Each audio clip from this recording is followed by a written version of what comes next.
Saturday night, June 25th, IBF World Heavyweight Champion Anthony Joshua successfully defended his title against American Dominic Breazeale. Joshua improved his record to 17 wins, 0 losses, all 17 wins coming by KO.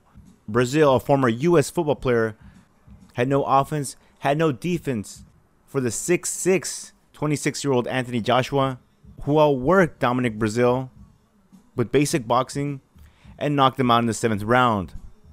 Now, why are people so high on Anthony Joshua if he hasn't fought that elite level competition yet? It's sort of simple, but it's sort of not. Anthony Joshua looks like what every heavyweight champion should look like. He's young, he's shredded, he has a very athletic physique.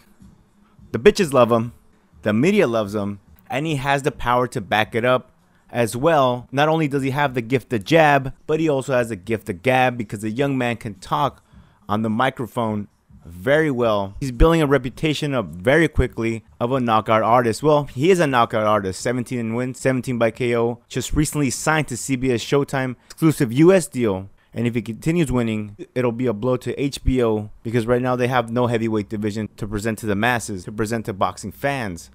Post-fight, you saw his promoter Eddie Hearn just grinning from ear to ear, looking like a British Joker.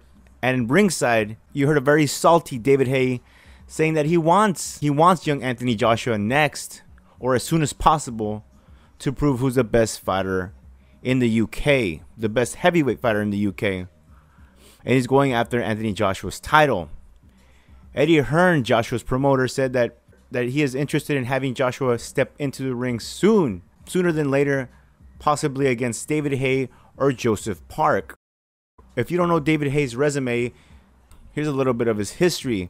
He's a former WBC, WBA, and WBO cruiserweight champion. That's where he made his mark. He moved up to heavyweight in 2009, beat Nikolai Volkov for the WBA World Heavyweight title, defended it twice against, well, low-level competition, John Reese and Audley Harrison, and then fought Vladimir Klitschko 2011, was beaten thoroughly, had one more match at heavyweight against Derek Chisora, TKO Chisora, again, a low-level opponent, and then seemingly retired. He came back this year, beat Mark DeMaroni, and then he won again on May 21st, both by TKO, both guys that he was expected to beat. At 35 years old, David Haye still poses a threat for anyone in the heavyweight division.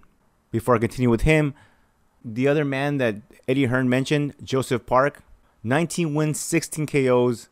He's 24 years old. The biggest name on his resume, Carlos Takam, who was 33-2 with 1 draw. Park beat him 21st of May via unanimous decision. That was in New Zealand. Most of Park's fights, if not all of them, have just been versus relatively unknown journeymen who basically fight as a hobby or just another way to make money. Park's next opponent is on July 21st, and that will be against Solomon Haumano for a ridiculous belt, the WBO Oriental Heavyweight title. I think this would be the best fight for Joshua to take if Parker is successful on the 21st of July. Face another undefeated fighter who can bang, but hasn't fought the same quality of opponents as Joshua himself. And I see Joshua breaking Parker up and ending him in the early rounds. As for David Haye, here's a problem with overseas fans. They see a young guy like Joshua and they want to push him. They want to push him before he really develops his own persona in the ring. They want to throw him to the wolves early, and then if he loses, they no longer support him. If he looks bad, they no longer support him. If he has a bad outing, a lot of people leave.